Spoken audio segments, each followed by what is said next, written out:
Now I want to declare a Mama-Pima machine. Trade Cabinet Secretary Moses Kuria says the government has entered into an agreement with the government of Indonesia to supply the machines at a subsidized rate. The government says it will sell the oil at 210 shillings per litre, which is cheaper than the 340 per litre the traders are buying from local manufacturers. Already, more than 100 vending machines have been shipped into the country for the pilot phase.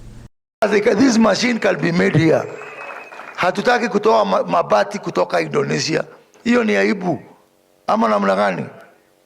So this machine will be made here. Alex, train the youth. We will give them money from the Hustler Fund.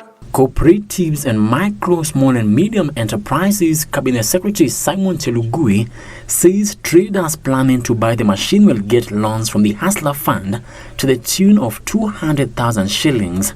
We are your partners. We will support you.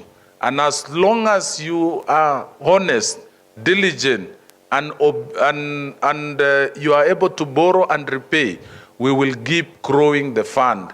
The retail price of edible oil has risen by more than 50% in the last 2 years, forcing many consumers to revert to solid fat, which carries major health complications. The situation has been compounded by the recently introduced 2% nut and oil crop levy, which made the commodity costlier. As we have agreed, we don't want to continue importing edible oil. We only want to learn from you so that we can copy you, because now Kenya is spending $1 billion every year in maneno ya mafuta. Next year we want to be self-sufficient, to do what we have agreed with our governors. Frederick Mwoki for Lunchtime News.